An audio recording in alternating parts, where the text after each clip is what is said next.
Noswaith dda I chi a croeso i'ch trydydd sesiwn. Wythnos yma, byddwn yn canolbwyntio ar uned 3 ac yna adran B yr ysgrifennu estynedig. Fel arfer ar gyfer y cwestiwn yma, mae yna 2 gwestiwn, ond gan bod yna Covid wedi effeithio ar amser dysgu, felly mae hyn wedi cael ei addasu ac yna mae bach o newidiadau. Felly tro hyn, fe fydd yna ddewis rhwng y 2 gwestiwn, ac yna fe fydd y cwestiwn yma yn werth 10 marc. Iawn te, tro yma, ar gyfer uned 2, roedden ni'n canolbwyntio ar mathau o ysgrifennu penodol. Tebyg iawn ar gyfer uned 3, mae'r mathau o ysgrifennu yn wahanol, ond unwaith yn rhagor, mae'r ysgrifennu yn cael ei ganolbwyntio ar mathau o ysgrifennu penodol, a gewn ni glywed hynny nes ymlaen. Felly, yn gyntaf, dyma'r cynllun Dyma adran B cwestiwn ysgrifennu. Felly cwestiwn adran B yn canolbwyntio ar destun trafod a Berswâd. Yn yr uned 2, roedd yna 3 destun gwahanol. Ar gyfer uned 3, 2 destun sydd, sef trafod a Berswâd. Mae yna dewis ar gyfer y tasg ysgrifennu, tasg trafod neu dasg Berswâd, a fi fydd dysgu i chi ysgrifennu rhwng 200 a 300 o eiriau. Welwn ni nesaf bod yna cynllun marcio uned 3. Tro yma, mae'r cwestiwn yn werth allan o 10 marciau ar gyfer cynnwys a 10 marc ar gyfer iaith. Felly, uned 3 cyfathrebu a threfn, fel welwch chi ar gyfer band 5, mae angen i chi gael 9 i 10 marc er mwyn cyrraedd y band ucha. Ac yna'n debyg iawn, mae disgwyl eich bod chi'n gallu ysgrifennu yn eiddfed a threiddgar, bod chi'n gallu ysgrifennu'n effeithiol a cynnal diddordeb y darllenau trwy gydol y darn. Felly mae hynny'n golygu ein bod ni'n cynnwys technegau arddull yn gwaith mwyn dangos diddordeb. Addasu'r cywair yn briodol ac yn hyderus i'r pwrpas cynulleidfa. Felly sicrhau bod ni yn tynnu'r cynulleidfa i mewn i'n ysgrifennu ni ac yn dal i sylw nhw. Datblygu syniadau'n argyhoeddiadol gyda manylder, gwreiddioldeb a dychymyg. Bod yna trefn i'n ysgrifennu ni, bod modd i ni ddangos bod beth i ni'n gwneud yn wahanol i'r arfer, bod rhyw fath o ffrach sy'n dal sylw'r yr arhwylwr, bod angen i fod yn anwl. Bod yna llai o eiriau gyda ni ysgrifennu ar gyfer uned 3, mae dal angen tipyn o waith ysgrifennu. Gwreiddiol, wel beth yw dasg gwreiddiol? Rhywbeth sydd ddim yn arfer cael ei ddefnyddio o hyd ac o hyd. Beth sydd yn wahanol, beth sy'n gwneud yn wreiddiol? Wel, y defnydd o ansoddeiriau ac hefyd y syniad. Y syniad i chi yn mynd i sôn amdano yn eich gwaith chi. Adeiladwaith sicr a chydrynol. Mae adeiladwaith yn golygu y ffordd mae'r gwaith wedi cael ei strwythuro. Beth sydd yn y gwaith sydd yn dangos eich bod chi yn gwybod y trefn sydd angen ar gyfer y ffurf yma. Ac yna strwythyr soffistigedig. Mae strwythyr yn golygu bod un paragraff yn arwain i'r llall, neu un rhan o'r gwaith yn arwain i'r llall. Bod chi'n dangos eich bod chi'n deall yn glir beth yw ffurf ar gyfer y dasg yma. Felly, dyna yw'r cynllun marcio ar gyfer cyfathrebu a threfn. Felly, mewn i raddau, cyfathrebu a threfn yw'r gwybodaeth i chi'n cynnwys yn eich gwaith. Sut ydych chi'n trefnu eich gwaith ysgrifennu mwyn cyrraedd y marciau top? Pa fath o syniadau sydd gyda chi mwyn i chi gyrraedd a dangos eich bod chi'n eiddfed a bod chi'n gallu ysgrifennu yn fanwl. Nesaf, cywirdeb iaith. Wel, mae cywirdeb iaith yn cynnwys treigladau sy'n llafu eich atalnodi chi, y defnydd o ferfau a hefyd y defnydd o frawddegau. A ydych chi'n gallu ysgrifennu yn gywir yn y Gymraeg? Pa mor gywir yw eich iaith Gymraeg chi? Sawl gamgymeriad treiglo sydd gyda chi yn y gwaith? A yw'r un enghreifftiau o gamgymeriadau sy'n cael ei weld trwy gydol y dasg? Neu, oes yna amrywiaeth o wahanol wallau sydd angen i chi i wella arno? Felly, ar gyfer y marc ucha, sef band 5, 9 i 10 o farciau, mae angen i ni i ddangos ein bod ni'n gallu ysgrifennu yn gywir yn y Gymraeg. Ein bod ni'n gallu ysgrifennu gystrawennau yn gywir. Bod ni'n gallu amrywio ein brawddegau. yn amlwg, petaw ni'n ysgrifennu darn sydd yn dechrau gyda mai ar gyfer pob brawddeg, fe fydde hynny ddim yn dangos ein bod ni yn gyda'r gallu yn yr iaith i ysgrifennu'n gywir. Dwi ddim yn dweud fe fydd yna ambell i gamgymeriad yn eich gwaith, a dydy hynny ddim yn golygu bod chi'n methu ennill marciau da, ond mae rhaid ni sicrhau ein bod ni yn darllen dros ein gwaith ar ôl i ni ysgrifennu nhw ac yna ceisio cywiro unrhyw wallau. Mae yna dipyn o wallau treiglo yn cael ei nodi mewn darnau ysgrifennu, felly gwnewch yn siŵr eich bod chi wedi dysgu y reolau sylfaenol, y reolau treiglo arddodiad yn feddal, y treiglo ansoddair ar ôl yn, dyma'r rhai y byddwn ni'n disgwyl eich bod chi yn gyfarwyddo ac yn gallu ysgrifennu yn gywir yn eich gwaith. Hefyd, sicrhewch eich bod yn defnyddio geiriau Cymraeg a bod chi'n defnyddio geiriau eich chi'n gyfarwydd â.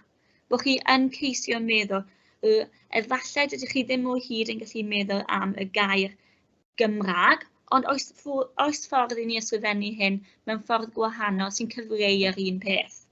Felly, dyna ambell i beth i chi ystyried wrth sicrhau eich bod chi'n cael y marciau gorau yn y cynllun marcio iaith. Felly, trafod. Pa fath o destunau ysgrifennu all yr arhyrwyr eich gofyn i chi ysgrifennu? Wel, mae tipyn ohonyn nhw. O dan y ffurf trafod, mae modd i'r arhyrwyr gofyn i chi ysgrifennu unrhyw un o ffurfiau yma. Felly, llythyr yn mynegu safbwynt. Felly, cofiwch mae hwn yn wahanol i llythyr mynegu barn.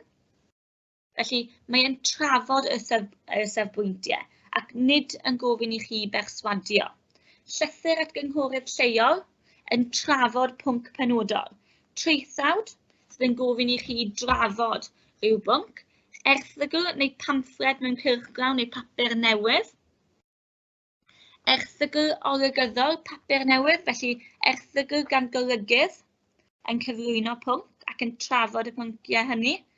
Adolygiad o wyliau neu atyniadau ar gyfer ymwelwyr i safle gwe, felly fe allech chi drafod y pethau da, y pethau sydd angen gwella yn yr ardal adolygiad, adolygiad o ffilm neu lyfr, felly cyflwyno gwybodaeth ar ffilm, trafod y pethau da, trafod y pethau sydd angen gwella, ac yna dod i gasgliad, adroddiad ar bwnc penodol, pwnc llosg neu ddadleuol, araith, ac yna blog neu fforwm ar y we.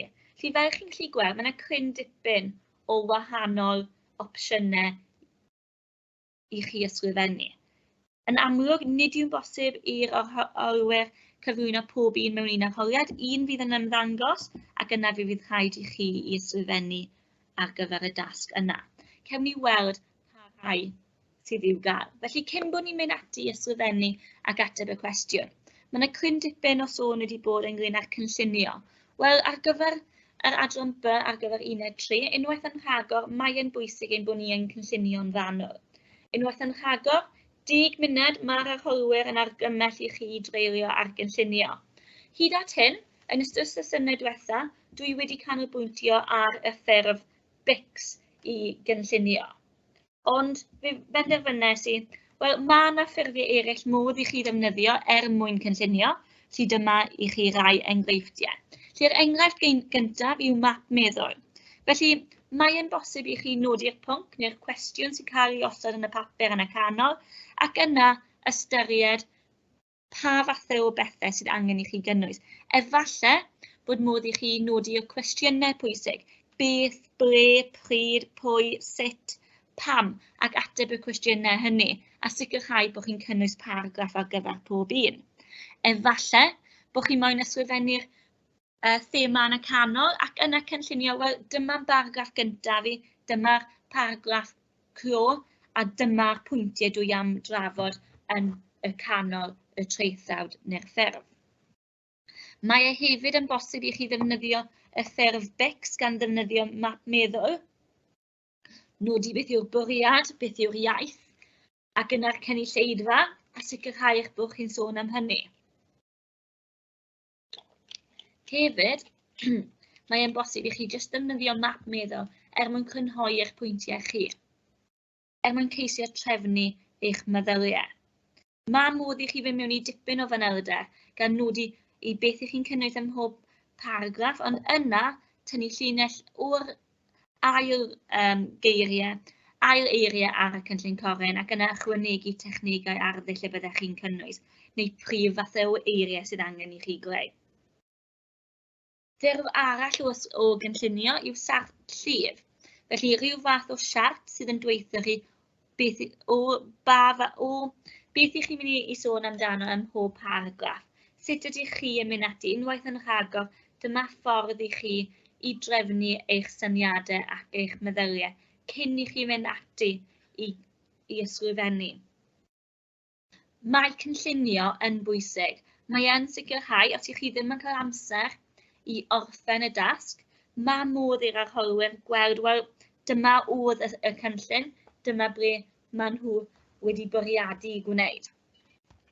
Mae yn rhoi trefn i chi. Hefyd, fyddai ni'n awgrymu bod chi'n ysgrifennu syniadau, pa fath o frawddegau, os ych chi'n dymuno ychwanegu idiomau neu cwestiynau rhethregol, neu cyffyrybiaethau a throsiadau, dyma gyfle i chi nodi nhw yn gyflym ac yna maen nhw gyda chi cyn i chi fynd ati i ysgrifennu. Hefyd, mae'r cynllunio yn rhoi amser i chi i ystyried, wel, beth yw pwrpas y ffurf yma? Pam mae angen i fi ysgrifennu fe? Wel, mae'r dasg yn gofyn i fi ysgrifennu y ffurf yma. Ydw i'n sicr taw dyma'r pethau sydd angen i fi gynnwys. Ac yna'r enghraifft y trydydd enghraifft, dwi wedi cyflwyno'r BICS, sef y bwriad, yr iaith, cynulleidfa a'r strwythur. Ac ydyn ni wedi bod yn edrych ar y syniad yna o gynllunio am y pythefnos diwetha.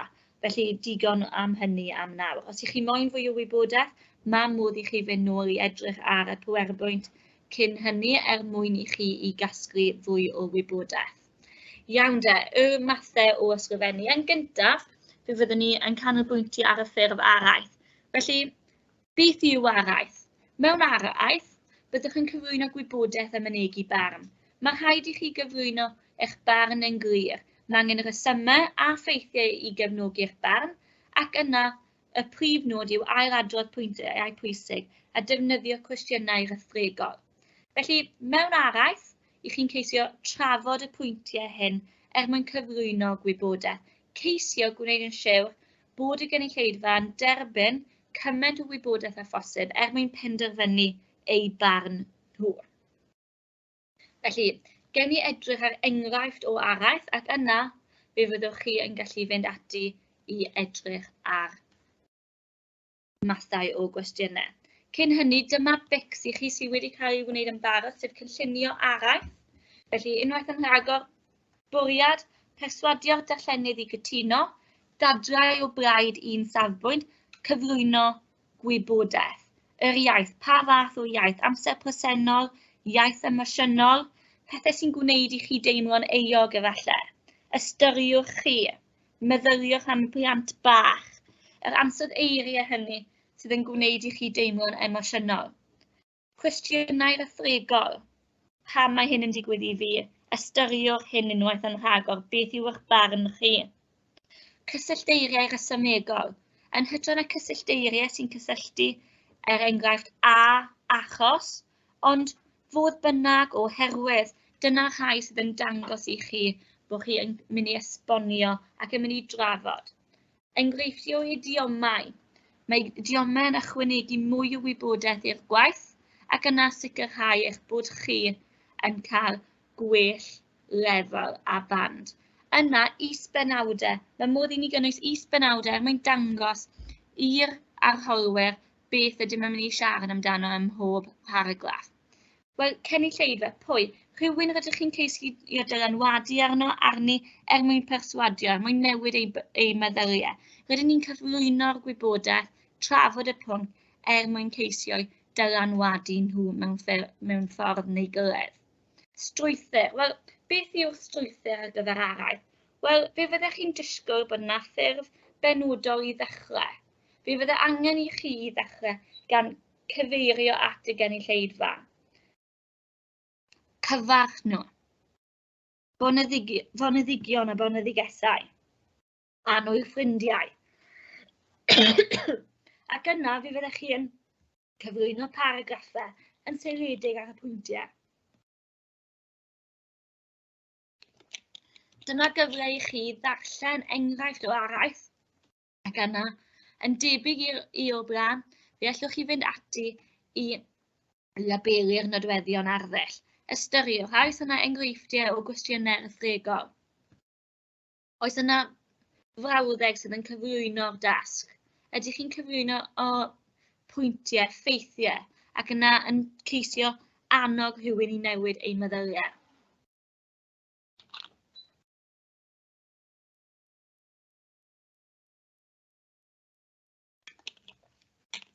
Felly, fel chi'n gallu gweld, mae yna dipyn o nodweddion arddull yn yr enghraifft yma.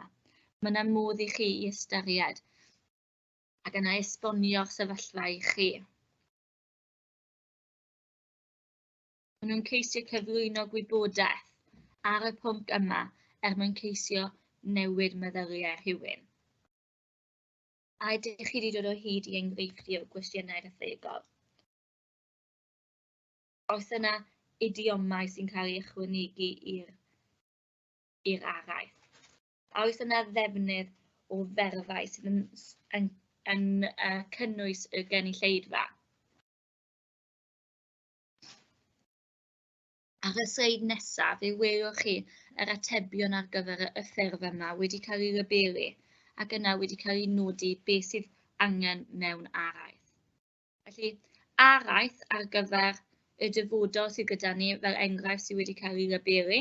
Fe gewch chi weld bod araith y daith i'r dyfodol, bobl drwyrin, enghraifft o paragraff yn dechrau brawddeg bynciol, bod yn enghreifftiau o gysyllteirio rhesymegol, ac yna bod ni gyda agoriad penodol sydd yn cyflwyno'r prif syniad. Hefyd fe welwch chi bod yna defnyddio ffurf i greu effaith, mae yna ailadrodd o gnawn. Hefyd mae yna ddefnydd o gwestiynau rhethregol, ac yna'n cyfeirio at is-benawdau yn ein gorfodi ni. Defnydd o'r gair gorfodi mwyn pwysleisio bod e'n cynnwys pawb o'n amgylch.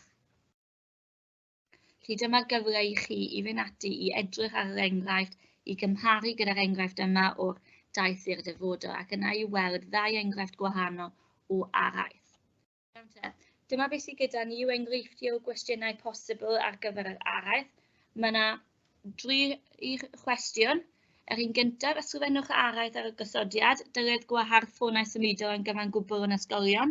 Pwnc llosg poblogaidd iawn ar hyn o bryd. Felly dyma gyfle i chi fynd ati i baratoi a hefyd yna i ysgrifennu araith. Yr ail enghraifft, ysgrifennwch araith i'ch cyd-ddisgyblion sydd yn dechrau meddwl am ei gyrfa yn y dyfodol. Ar y testun, mae'n warthus bod pêl-droedwyr yn cael cyflogau o'r uchel.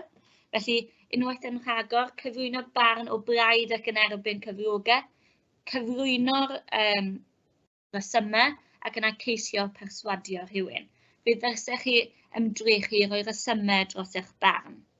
Ac yna'r trydydd enghraifft yw ysgrifennu araith i'n cyd-ddisgyblion sydd yn dechrau meddwl am ei gyrfa yn y dyfodol. Ar y testun, mae'n warthus bod pêl-droedwyr yn cael cyflogau mor uchel. Felly dyma enghreifftiau i chi i ystyried. Iawn, yr ffurf nesaf, beth yw adolygiad? Wel, adolygiad fel arfer fyddech chi'n gyfarwydd ag adolygiad o lyfr neu nofel. Felly, fe fydde rhywun sy'n ysgrifennu adolygiad yn edrych ar destun yn feirniadol, ac yna ceisio penderfynu beth sy'n dda a sut allwn ni wella y testun yma. Ac yna fe fydden ni'n mynegu barn yn gyson. Felly, beth sydd gyda ni unwaith yn rhagor, cynllunio adolygiad, wel, beth sydd angen i ni gynnwys mewn adolygiad, ac yna sut fydden ni'n mynd ati i gynllunio y dasg hon. Felly, BICS, bwriad, wel, trafod y llyfr neu'r ffilm neu'r digwyddiad, pa fath o iaith sydd angen arno ni mewn adolygiad.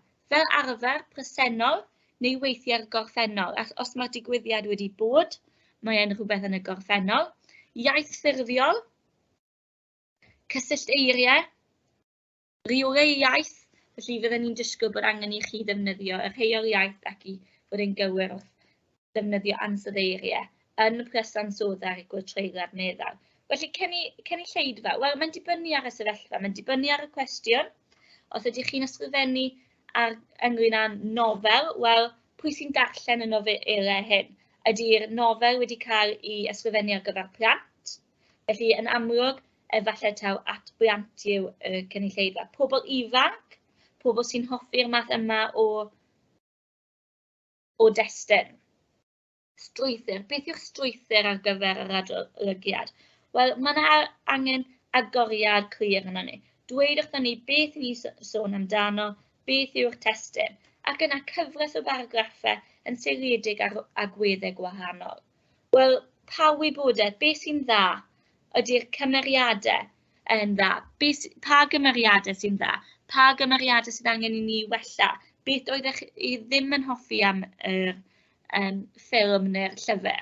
Felly, cyfres o baragraffau yn sôn am wahanol agweddau. Dyna beth fydden ni'n disgwyl mewn adolygiad. Dyma i chi enghraifft o adolygiad. Trafod 2. Felly dyma gyfle i chi unwaith yn rhagor i ddarllen yr enghraifft, i ryburu nodweddion gwahanol ac yna fe newn ni edrych ar yr atebion nes ymlaen. Felly dyma cyfle i chi edrych ar adolygiad o'r nofel Trafod 2 gan Gwen Paro. Mae'n cyflwyno i ni ar y dechrau y math o bethau, beth mae'r nofel yn sôn amdano. Dyna beth sydd gyda ni yn y paragraff gyntaf, sef cyflwyniad i'r testun. Sôn amdano pwy yw'r cymeriadau a beth sy'n digwydd.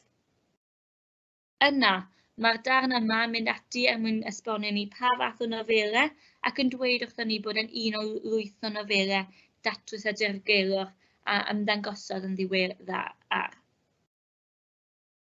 Yn y paragraff nesaf, mae'n cyflwyno'r plot. Wel, beth sy'n dda ynglyn ag pa gymeriadau nath y person yma mwynhau? Beth oedd yn dda ynglyn â nhw? Nesaf, cawn ni wybodaeth wedyn ynglyn ar nofel. Beth sy'n dda ynglyn ag beth nath dal sylw'r darllenydd yma. Ac yna cawn ni, wel, barn y person ynglyn â'r nofel ac yna sut allwn ni wella mewn ffordd. Beth yw'r broblem ynglyn â'r nofel. Felly, dyma'r ateb i chi gyda gwahanol enghreifftiau. Felly, gewn ni weld teitl, agoriad sy'n crynhoi, is-deitlau, iaith ffurfiol, cyfweliad ac yna crynodeb. Dyma enghreifftiau i chi o adolygiad. Felly dyma enghreifftiau o gwestiynau posib ar y ffurf adolygiad. Ysgrifennu adolygiad o ddigwyddiad cerddorol. Felly bydde angen i chi ddychmygu eich bod chi wedi mynd i ddigwyddiad cerddorol. Ac yna ysgrifennu yn seiliedig ar y dasg yma. Ac yna yr ail enghraifft o dasg yw ysgrifennwch adolygiad o lyfr o'ch dewis. Iawn te, felly beth sydd gyda ni yn dilyn yw enghreifftiau o waith disgybl. Rydyn ni wedi edrych ar dipyn o ffurfiau, ond y tro yma i chi mynd i gael y cyfle i ddarllen enghraifft o waith disgybl arall ac yna penderfynu ar y marciau. Mae angen i chi i benderfynu beth yw'r pethau da, y cryfderau o'r gwaith ac yna y gwendidau. Mae yna daflen ar y sleidiau sydd yn gofyn i chi lenwi a fe gewch chi'r atebion yn y diwedd. Hefyd, erbyn diwedd, fe gewch chi weld ar ba lefel neu ba band mae'r arholwyr wedi penderfynu mae'r gwaith yma. Felly, dyma enghraifft i chi o'r gwaith. Felly, dwi'n siŵr bod rhai ohonoch chi fechgyn yn meddwl mynd i'r byd bêl-droed pan rydych yn hun. Pam rai os ydych yn dda am bêl-droed? Ond a ydych wedi meddwl am y cyflog y byddwch yn ei gael? Mae'n enfawr, gormod, i feddwl bod Gareth Bale sy'n chwarae i Real Madrid yn gallu ennill cyflog o 15 miliwn y flwyddyn tra mae gwledydd fel Brasil yn dioddef yn ofnadwy. Mae treian o wlad Brasil yn byw mewn trodi tra mae biliynau o arian yn cael ei wastraffu ar gyflog pêl-droedwyr. Felly, y dasg yw i ysgrifennu araith yn seiliedig ar y pêl-droedwyr? Ydy'r pêl-droedwyr hyn yn ennill gormod o gyflog neu beidio? Os ydych yn meddwl mynd i'r byd pêl-droed, bydd yn rhaid i chi sylwi bod angen gwneud llawer iawn o hyfforddi er mwyn cadw'n ffit. Hyd yn oed pan maent ar eu gwyliau maen nhw'n gorfod ymarfer oherwydd mae'n wir fod person yn colli ei ffitrwydd 3 gwaith gyflymach y mae nhw'n ei gael. Byddwch yn cael teithio amgylch y byd i chwarae gemau yma ac acw. Da ddim wir. Meddyliwch gorfod teithio i ochr arall y byd ac yna gorfod trio chwarae pêl-droed byddwch wedi ymladd. Bydd yn rhaid dweud ta wrth eich bywyd personol, os ydych am geisio bod yn pêl-droedwyr. Darllenais ar y we fod paparazzi yn ei dilyn i bob man, mwyn cael y cyrchgonau allu gael storïau diddorol i'r cyhoedd ei ddarllen. Mae'n wir bod ganddynt bobl eich dilyn fel nad ydych chi'n gallu mynd ar wyliau heb neb yn ei dilyn. Creda fod hynny'n ofnadwy. Mae'n siŵr ar ôl ychydig y byddwch yn mynd am wallgof oherwydd eich bod yn gorfod gwylio mor ofalus beth yr ydych yn ei wneud rhag ofn i'r paparazzi eich dal yn gwneud rhywbeth rhyfedd. Ni fyddech hyd yn oed yn gallu pigo eich trwyn heb i'r byd gael gwybod. Felly fel chi'n gallu gweld, mae'r person hyn yn cyflwyno pwyntiau ynglyn â fod yn pêl-droedwyr. Beth sydd yn gallu digwydd? Credaf y dylai pob pêl-droediwr roi o leia 35% o'i cyflog i elusen, oherwydd beth mae person yn wneud gyda 64 miliwn y flwyddyn. Mae'n rhaid i chi ystyried bod biliynau o bobl yn dioddef yn y byd. Nid oes gan ran fwyaf o Affrica ddŵr glân hyd yn oed. Un o'r pethau rydyn ni yn cymryd yn rhy ganiataol yn ein gwlad ni. Mae chwarter y plant dan 5 oed yn Brasil yn dioddef o ddiffyg maith sy'n warthus i feddwl bod chwaraewyr pêl-droed yn gallu bod mor hunanol o gymryd yr holl arian i'w hunan. Anheg yw'r gair wrth ysgrifio'r cyflog mae pêl-droedwyr yn ei gael. Mewn gwirionedd, y cwbl maen nhw'n ei wneud ydy ymarfer corff a cicio pêl i nhw'n ei rhoed, rhywbeth na all pob pêl-droediwr hyd yn oed i'w wneud. Meddyliwch, beth yw'ch swydd y dylai cael y cyflog mwyaf? Milwr, sydd wedi rhoi ei fywyd mewn perygl i warchod ein byd, neu person sydd yn cicio pêl i mewn o'r rhwyd fel bywoliaeth?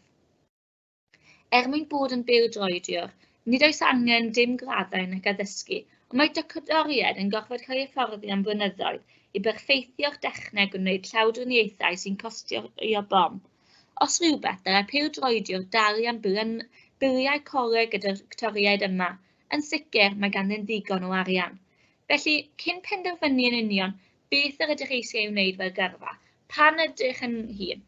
Cofiwch mai nid y cyflog yw'r peth pwysicaf, ac os ydych yn meddwl bod yn pêl-droediwr, ail-feddyliwch. Felly, beth sy'n rhaid i chi wneud nawr yw i ystyried. Wel, beth yw'r nodweddion yn yr enghraifft yma o araith? Ydy'r person yma wedi llwyddo i drafod y pwyntiau ynglyn â fod yn pêl-droediwr? Ydy'r pêl-droedwyr yn ennill gormod o arian? Ydy'n i'r person wedi trafod yr holl bwyntiau? Ydyn nhw wedi ystyried y cyflog mae pêl-droedwyr yn ennill, ac yna ceisio cyflwyno effeithiau hyn i chi? Ydyn nhw wedi newid eich meddwl? Ydyn nhw wedi wneud i chi ystyried beth yw'r gyrfa mwyaf pwysig? Pa fath o dechnegau arddull mae'r person yma wedi defnyddio? Ydyn nhw wedi defnyddio cwestiynau rhethregol? Oes yna enghreifftiau o ffeithiau? Oes yna enghreifftiau o ailadrodd pwyntiau mwyn gwneud i chi feddwl? Oes yna ddefnyddio o iaith emosiynol mwyn ceisio eich gwneud chi deimlo'n euog? Sawl ffaith gwahanol sydd yn y darn yma? Ydy'r person yma wedi defnyddio digon o frawddegau gwahanol? Ydy'r darn hyn yn llwyddo i ateb y cwestiwn, sef ysgrifennu araith sydd yn trafod cyflog pêl-droedwyr? Ydy'r darn hyn yn dangos strwythur? Oes yna dechrau, canol a diwedd? Ar gyfer araith, bydd yna angen cyflwyniad. Oes yna cyflwyniad i'r darn yma? Oes yna paragraffau sy'n canolbwyntio ar pwynt gwahanol? Ydy'r person hyn wedi cyfeirio at dystiolaeth? Ydyn nhw wedi ceisio cyflwyno'r ddau safbwynt? A oes yna gwestiynau I ceisio wneud I chi feddwl? Oes yna enghreifftiau o ferfau gorchmynol? Dyma'r pethau y fydden ni yn ystyried tanlinellu a tynnu sylw ato. A oes yna paragraff clo sydd yn gwneud I chi feddwl, sydd yn ceisio dwy'n perswâd arnoch chi I feddwl ac I newid eich meddyliau. A oes yna ddefnydd o ferfau gorchmynol sydd yn gofyn I chi ystyried rhywbeth penodol. A oes yna enghreifftiau o frawddegau byr sydd yn gwneud I chi deimlo'n euog efallai ambell I ffaith. Felly, yn amlwg, os y'ch chi'n ystyried y cwestiwn yma, mae'r ymgeisydd yma wedi llwyddo I ysgrifennu araith. Mae yna dipyn o drefn, mae yna dipyn o wybodaeth, ac hefyd mae yna bargraffau. Mae'r iaith yn llifo. Mae'r ymgeisydd hyn wedi llwyddo I gyflwyno I gwaith. Rydym yn gallu darllen y dasg. Mewn arholiad, mae yna ddigon o ffeithiau. Ond pa lefel y byddech chi, neu pa fand y byddech chi'n ystyried y gwaith yma? Ydy yn cyrraedd y band waelod? Neu ydy yn y canol? Be sydd angen ar yr enghraifft yma mwyn codi fe i'r band uwch, i'r band uchaf? Ystyriwch chi, fe ddylsech chi wedi mynd ati mwyn labelu. Mae gennych chi gopi o'r cynllun marcio ar y sleid 3 dwi'n credu. Felly mae modd I chi edrych nôl ar y cynllun marcio. Cofiwch bod yna 2 rhan i'r cynllun marcio, sef y cynnwys a hefyd y cywirdeb iaith. Felly ystyriwch y marc cynnwys yn gyntaf. Pa fand y fyddai hyn yn cyrraedd? Oes yna strwythur bendant? A ydy yn dangos eiddfedrwydd? A oes modd I ni ddeall beth yw'r dasg? Hefyd, ar gyfer y cynllun marcio cywirdeb, oes yna ddefnydd o amrywiaeth o frawddegau? Ydy'r person hyn yn defnyddio Cymraeg da? Sawl enghraifft o gamdreiglo sydd? Oes yna enghreifftiau o wallau iaith? Pa enghreifftiau sydd? Dyma gyfle I chi fod yn arhwylwr ac yn labelu ar y daflen. A ydy'r person hyn yn dechrau brawddegau gan ddefnyddio a neu ac? A ydy hyn yn beth da?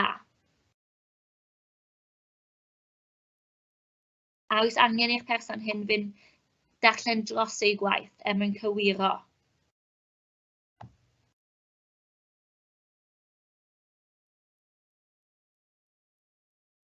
Dyma I chi gryfderau. Fel allwch chi weld, mae'r dasg yma wedi cael marciau da. Mae'r person wedi cael 9 allan o 10 ar gyfer y cynnwys. Cyfathrebu a threfn. Felly, marc uchel iawn. Pam mae'r person hyn wedi cael y marc yna? Wel, mae pwyntiau perthnasol i'r gwaith. Pwyntiau perthnasol i'r pwnc. Mae'r ymgeisydd wedi dangos ymwybyddiaeth o ffurf yr araith. Mae e'n glir bod y person hyn yn deall beth yw'r ffurf. Mae cyfarch I gyd ddisgyblion ar y dechrau ac wrth gloi. Gwneud y pwnc yn berthnasol i'w gyd ddisgyblion. Cymhwyso pwyntiau o'r darnau darllen. Ar gyfer y cwestiwn adran B, mae'r darnau darllen yn seiliedig ac ar yr un thema, ond gair o gyngor, peidiwch â copïo air am air, oherwydd dydy hyn ddim yn codi eich marciau. Mae hawl gyda chi ddefnyddio'r wybodaeth ac I ysgrifennu yn eich geiriau eich hun. Mae arall eirio yn wahanol I gopïo.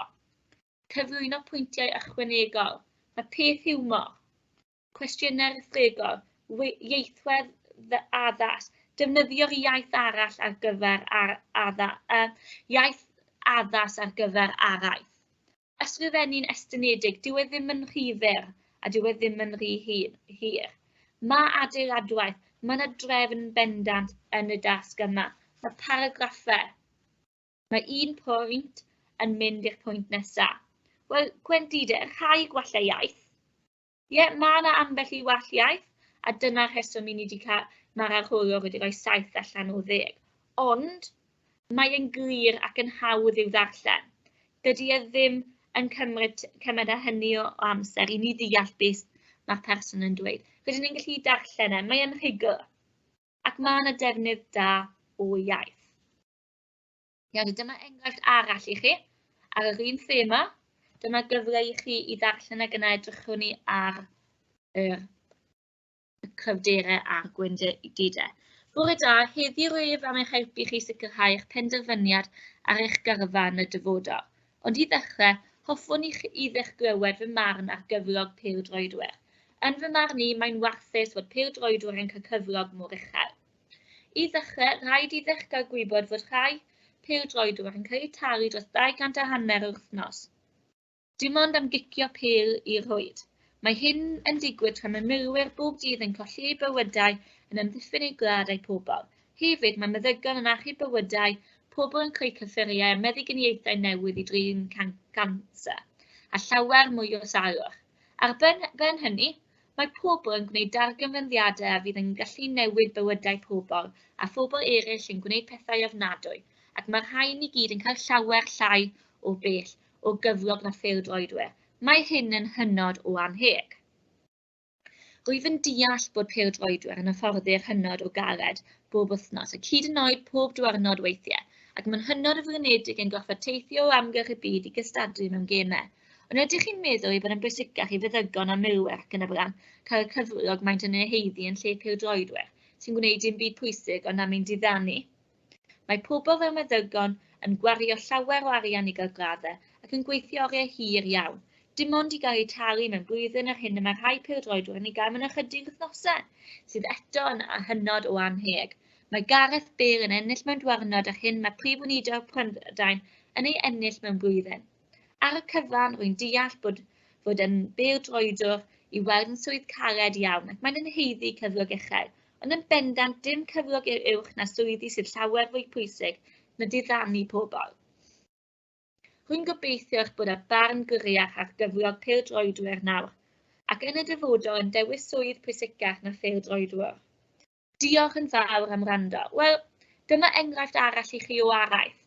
Mae yna gyfle i chi fynd ati i labelu'r nodweddion, edrychwch unwaith yn rhagor ar gyfer cwestiynau, beth sy'n cael ei nodi ym mhob paragraff, pa nodweddion arddus sy'n cael ei ystyried.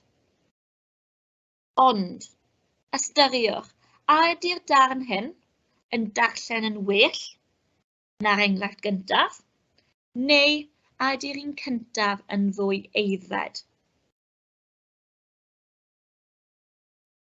A oes mwy o ffeithiau yn y darn yma?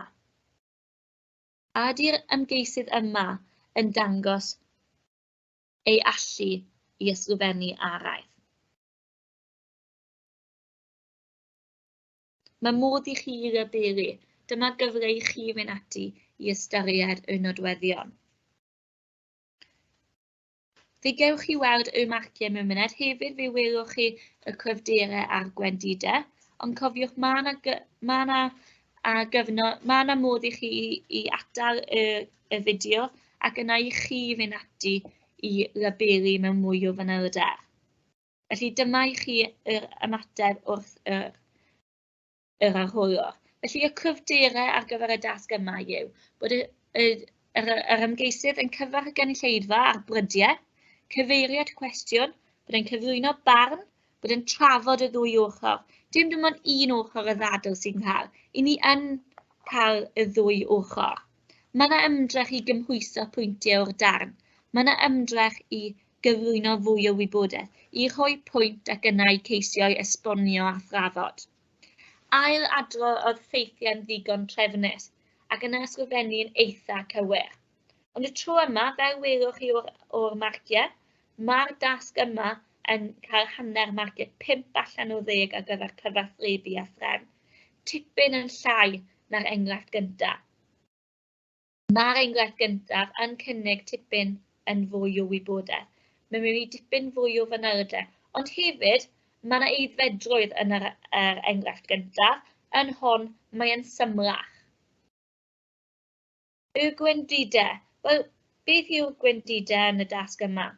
Wel, mae yna ambell i bwynt sy'n cael ei ddefnyddio o'r darllen, ond does dim wreiddioldeb.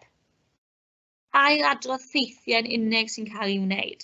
Felly, er mwyn cyrraedd marciau uwch, mae rhaid dod i nhw'n eich geiriau eich hun, ac hefyd cynnwys fwy o wybodaeth.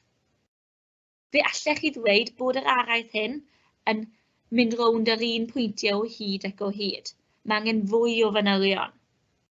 Dim digon o fanylion, ac yna treigladau gwellus. Mae yna gamgymeriadau treigladau trwyddi draw yn y darn yma.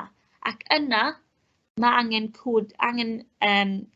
cywiro'r gwella yma mwyn codi'r marciau. Felly, mae'r enghraifft hyn yn band 3, band canol ar gyfer y cynllun marcio. Felly, mae yn bwysig bod ni'n defnyddio'r enghraifft yma mwyn gwella. Dyma un dasg y allech chi wneud. Fe allech chi canolbwyntio enghraifft yma ac yna ail ysgrifennu araith mwyn ceisio ei wella. Felly, rydym wedi dod i ben gyda'r adnoddau ar gyfer y sesiwn yma. Mae'r sesiwn nesaf ar y 6 o'r Rhagfyr, yr un amser, ac yna tro hynny fe fyddwn ni'n ail edrych ar tasg adran B ar gyfer 1.3 ac yn ceisio rhoi mwy o enghreifftiau i chi. Cofiwch, mae yna modd i chi fynd nôl dros yr adnoddau, argraffu wahanol dudalennau ac yna mynd ati mwyn lliwio ac yna labelu'r nodweddion arddull ac yna i ateb ambell i gwestiwn. Mae'r adnoddau yma i gael i chi. Diolch i chi am gwrando.